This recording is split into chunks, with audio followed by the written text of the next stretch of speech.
I think we are live, and finally, for our intro standby. It's Wednesday! WTF Wednesday!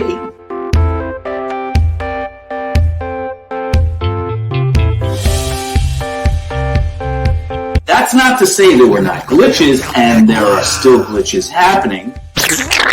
Welcome to WTF Wednesday, where every week we talk about stupid that we've encountered that you should try to avoid. Oh my gosh, this was fun trying to get on here today, don't you think? That and my WTF moment is looking at the introduction video and the progress of my COVID hair length and styling. You actually look pretty good, though, I have to say. Oh, especially I'm a since styling kind of guy. I know you got the pink going, and your hair does not look like you have not cut it in 6 months. My shirt is my one of two video conference shirts I wear. Yeah, there you go. There you go. So it is WTF Wednesday, and we were going to start at 1, and then the landscapers came, and so that was just not possible.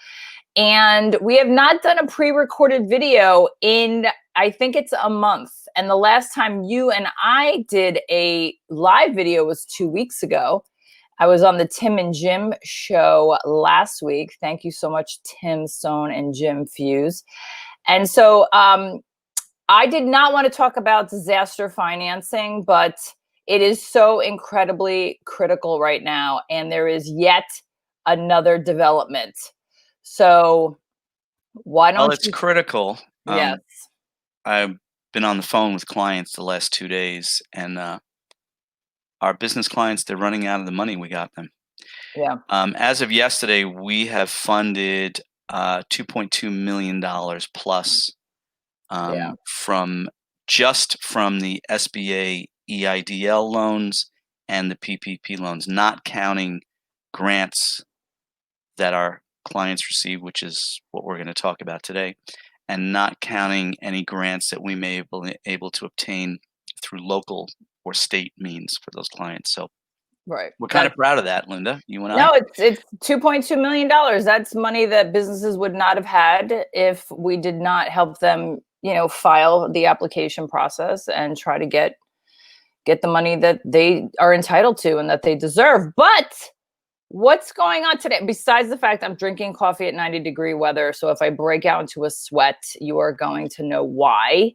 And yet I sacrifice the sweating for a good hot piping cup of coffee. So, which I made for you. Which you made for me, so I thank you for that.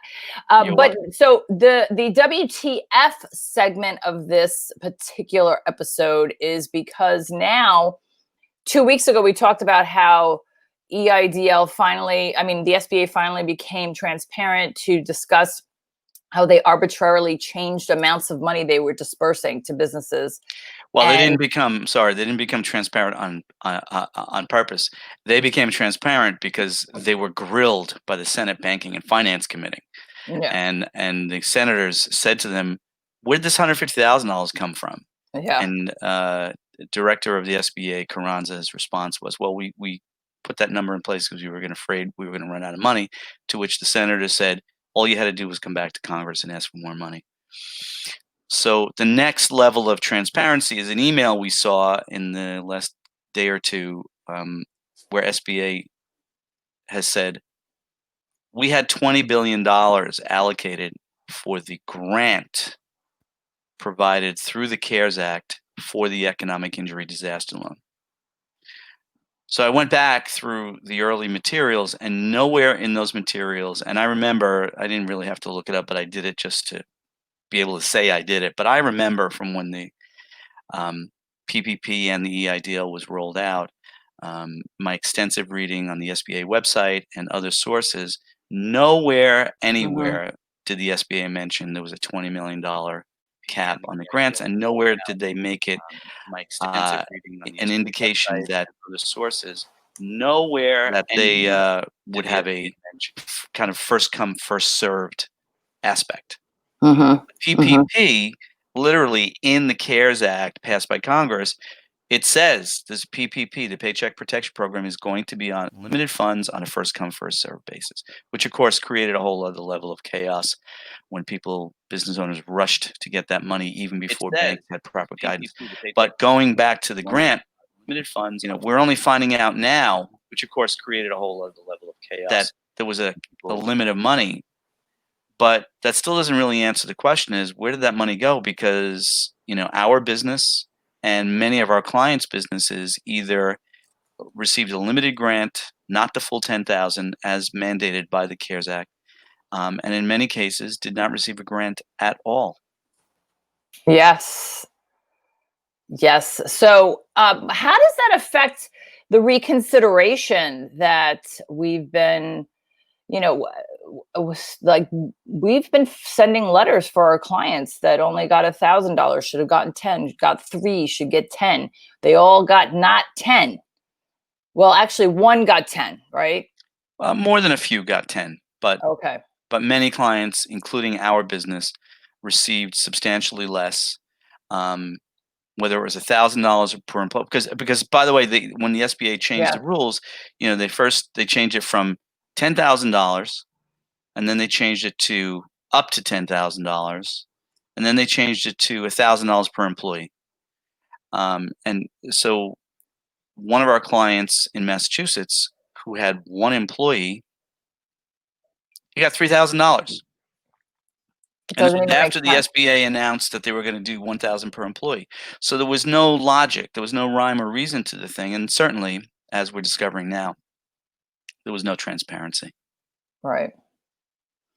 So what now? Well, I'm sorry, you asked about how does this affect The reconsideration. So Yeah. what we did is we created a strategy a few weeks ago on our own, after we saw this development with the Senate Banking and Finance Committee, and we went back and we read the CARES Act and we read the guidelines, and we said, we're going to ask the SBA to provide the money that was mandated by Congress to our clients. And so we wrote a letter which basically says, "Dear SBA, I never received the grant, or I only received a portion of the grant.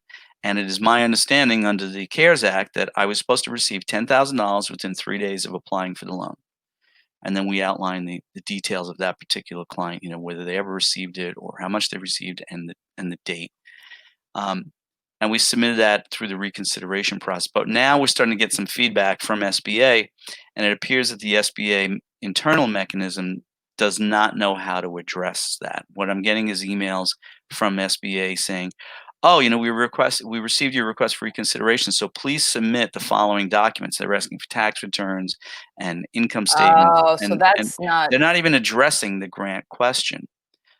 But one of our clients spoke to someone at the SBA yesterday because this client had decided not to take the loan at all. This client literally just wanted the grant, and she never received the grant.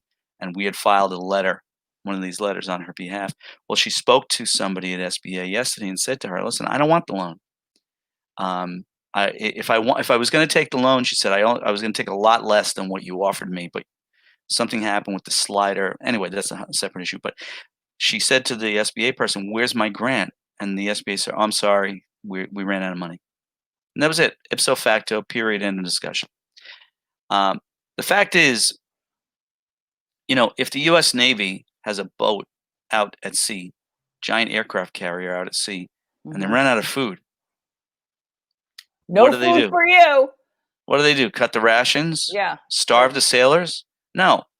They go to We're only fighting Congress for our country, and they but ask for more money, and Congress authorizes the money in an emergency provision, and they buy the food and they fly it out to the aircraft carrier and they feed the sailors. I mean, all federal agencies that have mandates by Congress are permitted to go back to Congress and say, "Hey, you gave us X amount of dollars to feed the sailors, or to do this, that, or the other thing, to pave the highways, or to fund small businesses with grants. We need Well, more money." do you think it's the magnitude of this? Because EIDL's been around forever, but it was more, if there was a natural disaster like a tornado, do you think this magnitude is just beyond their purview? I think it's two things. I think, first of all, it is that aspect. I mean, certainly, as we've said to many of our clients time and again, patience is the best attribute you can have while we apply for these monies, whether it's PPP or EIDL. You know, again, as I've said many times, the positive aspect here is that apart from our griping today about this particular issue on the grants, and apart from other complaints about chaos or misdirection or misinformation, when all is said and done, the government really did an amazing job. And the SBA did a very incredible job of stepping up and making these funds available to help business owners. So, you know, again, we've said this many times before, kudos to the governments, kudos to the SBA for helping businesses to. We did a maintain video on that. Our third WTF Wednesday was where's the funding? And that Yeah. was where we were mentioning that, which I know we probably say that in every video because, you know, WTF is, you know, it implies like something is amiss, something has gone awry. And yes, there's been a lot of hiccups and mishaps. And, you know, this is all new for everybody. This is, you know, the word of the year, unprecedented. This is unusual times. I think you're right, the patience. And we just try to move through certain action steps that we can take. Yeah, so that was the first aspect, you know, the volume of requests. And again, because now we're finding out it was only $20 billion allocated for the grants. You know, why didn't the SBA make that known up front? And why didn't they go to Congress to ask for more money? Well, I think that's a political aspect. I think there's, as with many other aspects of the response from the federal and state governments on the COVID response, politics has hindered too many aspects of how normal citizens and business owners are being assisted or, you know, allowed to or assisted to get through this horrible crisis. And I think the politicization of this aspect of the SBA is from the top. I mean, we've spoken to several SBA representatives on the phone, and I've had a positive experience every single time. These are the folks who are in the trenches, on the front lines, and who are churning through, you know, mounds of applications and files every day, and really doing an amazing job. But at the top, I mean, you kind of, you know, Harry Truman used to have that famous sign on his desk, "The buck stops here." And it's, you know, when you have a problem like this, lack of transparency or politicization of something of this nature, then you can lay the responsibility for that shortcoming at the foot or on the desk of the director of the SBA, Carranza, Secretary of the Treasury, and other top management. It was their responsibility to follow, you know, accepted normal guidance for federal agencies. You need more money, you go back to Congress and you ask Congress for money, and let Congress be the good cop, bad cop. You know, it was their responsibility. But it's not up to the SBA to have made these decisions arbitrarily. Right. Well, I think, is there anything that anyone can do right now that you think, I should take you off solo view. There you go. Is there anything you think someone can do right now, or we just have to wait and see till they flush out all of this with regard to running out of money and how many people complain before they do something about it? Write a letter to your congressperson and your U.S. senator and Director of SBA Carranza and Secretary of the Treasury Mnuchin. Send them letters, send them emails, call their offices, you know, whatever it takes to say, I don't understand. The CARES Act said I was supposed to get $10,000.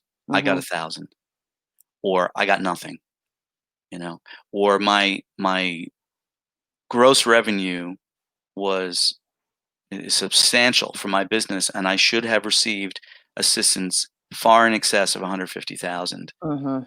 The loan program, the EIDL program, allows for up to $2 million loan per business. And this, you know, we have clients who are telling us they're already running out of money. I don't understand. I'm gonna cut you off because one of the things I don't understand. Before I say what I don't understand, I just want to say hello to Robert Mentor is here to say hello to you. Trevor Robert. and Tim Sohn. Thank you, Tim. Hey, Tim. No, we are not sending our landscapers to mow your lawn. Well, they're really good landscapers, by the way. They are, but they don't live in Pennsylvania. So, what was it? What was I going to say now? Okay, so this is why I should not interrupt myself. I think one of the things I don't understand is, math is fun. And I think, how did they not? There are census out there. There's tons of information about how many businesses are out there. How did they think they could cap, or if they can't get $2 million, why'd they say $2 million if they knew there were how many businesses that could apply, how many that meet small business criteria? How did they miss the mark on the amount of money they said they would give and not cap it in the beginning and do all this after the fact? Well, separate and apart from how many businesses are out there, it's just a matter of funding. This is a federal agency that gets its funding from Congress, via, Congress, from the American taxpayer. And Congress, quote unquote, holds the purse strings. Yeah. So as a government agency, it's not a matter of knowing how many businesses out, because even if you know how many businesses were out there, you couldn't have anticipated what we have heard, off the record internally from SBA was in excess of 7 million applications for EIDL loans. You couldn't have anticipated that. Nobody could have anticipated any of the things that have happened with COVID. But just, I, as an operations person in my previous careers, I always like to just break things down to their fundamental elements. And the fundamental element here is you're an agency of the United States government. Congress allocates funding. If you are running out of money, if you anticipate running out of money to obtain the goal that Congress has given you to achieve, then you go to Congress and you say, right, we're going to run out of money by Friday or by next month. We need more money. And let Congress, who controls the purse strings, let them allocate more funding. Where's the checklist in this process, especially if it's unusual? If these are unusual times, you don't have a pilot going up in a plane without having his checklist of every possible eventuality. So, so Robert's saying the wheel that squeaks the loudest gets the oil first. So anyway, well, I just want to say thank you to everyone who has tuned in. And if you're watching the replay, thanks for finding us here. We typically on WTF Wednesdays, we try to address other aspects of business besides disaster financing. However, during these times, this has just been an ongoing challenge with addressing certain developments or lack of a development that come up. But we are certainly happy to entertain any topics that you feel might be useful for your business or that you've encountered that you would like to maybe save someone some time in the future from not experiencing something you've experienced in business, especially during these unusual times. So just want to say thank you. You can reach us at curious@auroraconsulting.biz. If you want to email us, our website is www.auroraconsulting.biz. And one of the things we have on there is we have a page dedicated to SBA updates that we send to our clients. We share that online so that you can see some of the things that we've learned or some things that we have figured could work in this process, such as sending a letter to your local representative to address the lack of monies that your business is experiencing. So please reach out to us at any time. And if you have any other questions, happy to receive your email at curious@auroraconsulting.biz. Thank you, Trevor, for your 30 years in the mortgage banking industry to be able to navigate these times and allowing me to interview you on these occasions, even though we live together and work together and are in the same house in separate rooms right now.